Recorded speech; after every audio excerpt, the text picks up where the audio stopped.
솔직히 그런 이야기 진짜 많이 듣잖아요. 아니 자전거 그거 아무리 비싼 걸 탄다고 해서 그게 더 빨라지는 것도 아닌데 엔진이 달린 것도 아니고 도대체 비싼 자전거는 왜 사는 거냐? 운동하려고 사면서 왜 자꾸 가벼운 자전거를 타려고 하냐? 무거운 자전거 타야지. 다들 한 번쯤 들어보셨을 거예요. 그리고 자전거 안 타는 분들은 그런 생각 한 번쯤은 다 해보셨을 거예요. 왜냐면 저도 그렇기 때문이죠. 그래서 오늘은 이 1000만원짜리, 이제는 사실 1000만원도 아니에요. 거의 2000만원이 육박하는 이 최상급 자전거들을 도대체 이 쫄쫄이 있는 자석들은 이 2000만원이나 되는 자전거를 왜 자꾸 턱턱 사는지에 대한 10가지 이유를 소개해드리려고 합니다. 들어보시고 공감이 되신다면 구독과 좋아요 많이 부탁드리고요. 멤버십도 많은 관심 부탁드리겠습니다. 첫 번째는 최상의 기술력과 소재가 집약된 이 결정체를 통한 퍼포먼스의 끝을 느껴보고 싶어서예요. 요즘 로드사이클 치고 카본으로 만들어지지 않은 자전거가 없는데요. 이 카본 성형은 등급에 따라 정말 기술이 많이 나뉩니다. 기계식으로 내가 케이블을 당겨서 변속이 되는 변속기들도 있지만 내가 버튼만 하나 딸깍하면 그냥 자동으로 변속이 되는 전자변속도 있고요. 무선 통신 기능도 있고요. 스틸 베어링을 쓰는 자전거도 있지만 세라믹 베어링을 쓰는 자전거도 있고 초경량 카본 휠 같은 가장 앞서 나가는 기술이 집약된 이 제품을 경험하고 싶은 거예요. 가속도 잘하고 반응도 좋고 이 부드러운 코너링은 정말 말할 것도 없고 무게 대비 강성 같은 성능의 절대치를 체감하고자 하는 욕구가 누구에게나 있는 거죠. 두 번째는 장비가 주는 심리적 자신감이에요. 내가 무언가를 못했을 때 에이 지금 내가 실력 발휘가 안 되는 건 그냥 내 장비가 최상급이 아니라서 그래. 나한테 좋은 장비 주면 나도 잘할 수 있다니까? 라는 생각 누구나 해보잖아요. 물론 누군가에겐 이건 그저 플라시보일 뿐이고 그냥 정신승리일 뿐이라고 분명히 받아들여지겠지만 사실상 우리가 이런 좋은 장비를 가지고 있을 때 마음속에서 나를 막는 건 이제 그 어떤 것도 없어. 나는 할 수 있어. 라는 그런 자신감을 주는 거 분명히 여러분들도 느껴보셨을 거예요. 그래서 제가 보기엔 이건 물론 플라시보가 있을 수도 있지만 진짜로 퍼포먼스의 뒷받침이 되어주기도 한다고 생각해요. 조금 더 반응성이 좋은 프레임, 조금 더 잘 굴러가는 휠, 조금 더 정확한 파워미터, 조금 더 정확한 사이클링 컴퓨터, 이 모든 장비들이 나를 도와주려고 대기하고 있는데 어떻게 자신감이 안 생기겠어요. 세 번째는 희소성과 브랜드 가치예요. 같은 동호회, 같은 자전거 대회장, 같은 그룹 라이드에서도 누구나 쉽게 알아볼 수 있는 하이엔드 모델들이 있어요.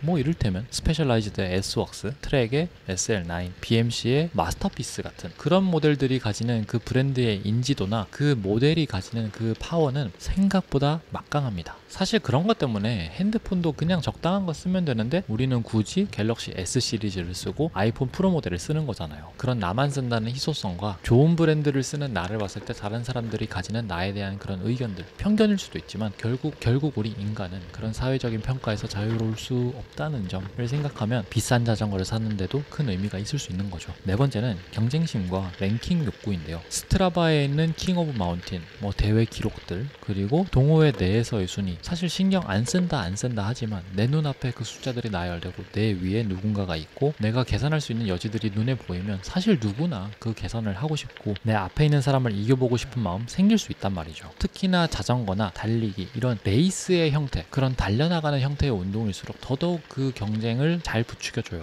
왜냐면 내가 이겨야 되는 상대가 내 바로 앞에 있거든요. 그 사람과의 거리가 줄어들었다 늘어났다 하면서 내가 이 사람을 이길 수 있는가에 대한 그런 가능성이 계속해서 점쳐지고 내가 조금만 더 무리하면, 조금만 더 빨리 달리면, 조금만 더 힘을 쓰면 저 사람 어쩌면 이길 수도 있을 것 같은데? 라는 그런 경쟁 심리가 자전거를 타면서 매 순간 우리를 자극합니다. 그러다 보니 이 대회에서, 이 라이딩에서 내가 0.1초라도 더 빠르게 달리기 위해서, 그리고 내가 같이 달리는 사람들보다 조금이라도 더 빨리 들어가기 위해서, 혹은 조금이라도 덜 에너지를 쓰기 위해서 우리는 큰 돈을 투자해서 좋은 자전거를 타려고 하는 거죠. 다섯 번째는 어필 퍼포먼스의 극대화입니다. 초경량 프레임과 클라이밍 휠셋 같은 조합은 오르막을 오르는데 정말 엄청난 변화를 가져옵니다. 평지에서 우리가 여러 명이 우르르 달릴 때는 사실 바람막이가 앞에 너무나 많고 평지 자체가 주는 그 이점 때문에 큰 차이를 느끼지 못할 수도 있는데요. 오르막은 아예 다른 이야기입니다. 왜냐하면 모두가 동일한 조건인 중력이라는 힘을 받게 되는데 이 중력이라는 건 무게가 가벼울수록 적게 받을 수밖에 없거든요. 특히나 60kg 미만 정말 경량의 라이더들 같은 경우에는 이 중력을 거슬러 오르막을 올라가는 데 있어서 내가 짊어져야 되는 짐의 무게가 내 체중 대비 확실히 줄어들어요. 40kg인 사람이 60kg를 드는 거랑 50kg인 사람이 60kg를 드는 건 분명히 다른 느낌이거든요. 똑같은 60kg임에도 불구하고 말이죠. 그렇기 때문에 모든 사이클리스트들은 어떻게든 내가 짊어져야 되는 무게를 줄이려고 해요. 그런 면에서 이 최상급 자전거들은 특히 어필해서 자신의 진가를 발휘하게 되는 거죠. 여섯 번째 이유는 디테일의 차이예요. 최상급 자전거들은 도장 마감도 다르고요. 케이블링 방식도 다르고요. 스템과 핸들바의 일체형 유무도 차이 나지만 일체형이었을 때도 디자인에도 차이가 납니다. 사실 멀리서 보면 크게 차이가 나지 않는 그런 마감의 차이, 정말 미세한 차이일 수도 있지만 결국 그런 소소한 차이들이 모여서 이 마감의 완성도를 높여주기 마련이고, 이제껏 오랜 시간 다양한 등급의 자전거를 타온 라이더들의 입장에서는 이 미세한 마감들이 만들어내는 완성도의 차이를 느낄 수밖에 없어요. 한때 알루미늄 프레임이 유행할 때는 이 용접의 방식이 얼마나 깔끔한가 그런 이야기를 하곤 했었는데요. 카본 자전거로 넘어오면서는 이제 더 이상 그런 이야기를 하지 않죠. 그 뒤에 이 카본 자전거로 넘어오고 나서부터는 얼마나 접합부가 줄어들었는가, 얼마나 이 자전거를 한 번에 만들어내는가, 이러한 진화들로 인해서 라이더들은 조금 더 나은 자전거가 존재할 수 있다라는 그런 믿음을 가지게 됐어요. 그리고 그 변화와 차이를 볼 수 있는 안목이 생긴 거죠. 한 번 높아진 눈 다시 내려갈 수 있던가요? 그런 이유들 때문에 한 번 눈이 높아진 라이더는 1000만 원이 넘는 자전거를 어쩔 수 없이 관심을 가지게 되고 결국 사게 되지 않나 라고 생각합니다.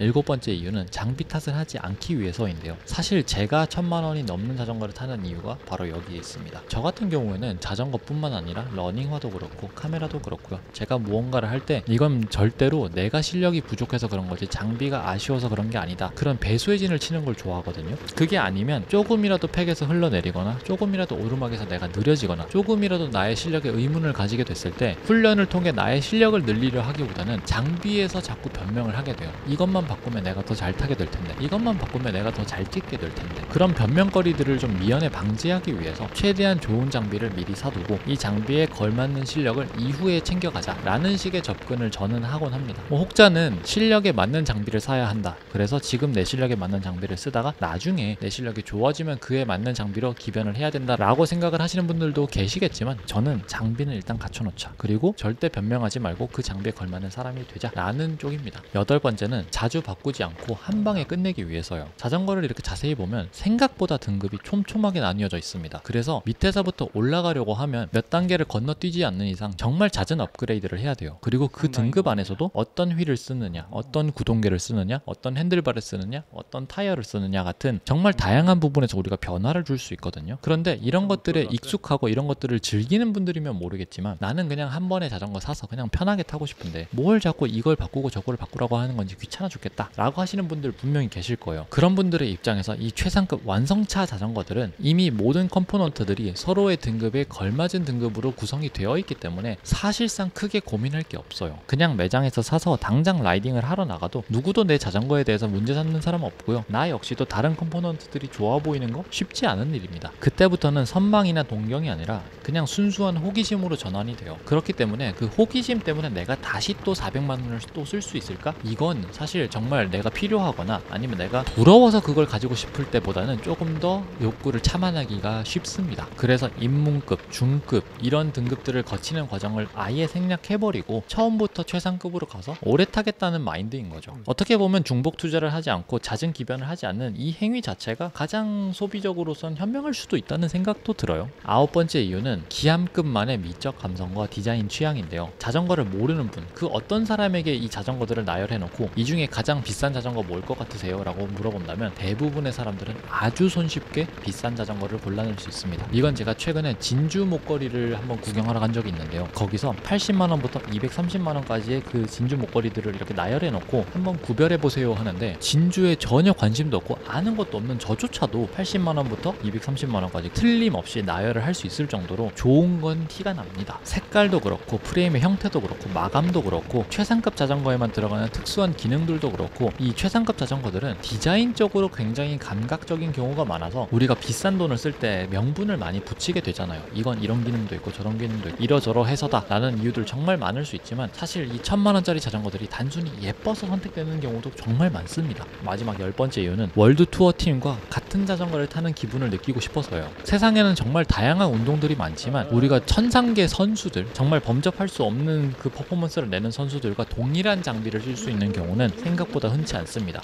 물론 카본 러닝화나 뭐 테니스 라켓이나 이런 류에서도 쉽게 찾을 수 있겠지만, 자전거는 바퀴가 달려있잖아요. 그렇기 때문에 바퀴가 달려있는 스포츠들과 조금 견주어서 이야기를 해보려고 하는데, 모터GP도 그렇고요, 포뮬러1도 그렇고 뭐 랠리도 그렇고, 그 어떤 바퀴가 달려있는 스포츠를 보더라도 동호인의 기준에서 조금 무리를 했을 때 그들과 완벽하게 동일한 스펙의 장비를 쓸 수 있는 운동 거의 자전거밖에 없습니다. 그런 최상급 퍼포먼스를 내는 선수들과 동일한 장비를 쓸 수 있다면 기꺼이 한번 돈을 써보고 싶다는 사람들이 얼마나 많겠어요. 그뿐만 아니라 내가 좋아하는 선수 혹은 내가 좋아하는 유튜버, 인플루언서가 타는 모델을 나도 타고 싶다는 마음이 있을 수도 있거든요. 그런 면에서 당연히 적은 돈이 아니죠. 큰 돈이지만 하지만 1000만원, 2000만원으로 월드 클래스의 하이엔드 장비를 쓸 수 있다는 점이 자전거 동호인들로 하여금 기꺼이 그 큰 돈을 지출하게 되는 이유인 것 같아요. 이렇게 오늘은 왜 자전거 동호인들이 1000만원, 2000만원을 자전거에 쓰게 되는지에 대한 이야기를 해봤는데요. 당연히 이 10가지 이유 중에 공감이 안 되는 이유도 있으실 거고 공감이 되는 이유도 있으실 건데요. 만약 여러분들이 지금 1000만원이 넘는 자전거를 타고 계시다면 여러분들은 어떤 이유로 그 자전거들을 사셨는지 댓글에 남겨주신다면 또 유익한 정보 될 것 같고요. 만약 이 1000만원, 2000만원짜리 자전거가 너무 거품이고 나는 정말 이게 말도 안 된다 라고 생각하신다면 왜 그렇게 생각하시는지도 댓글로 남겨주시면 너무나 감사하겠습니다. 오늘 제가 준비한 영상은 여기까지고요. 저는 또 다음 영상으로 찾아뵙도록 하겠습니다. 모두들 바이 가이스.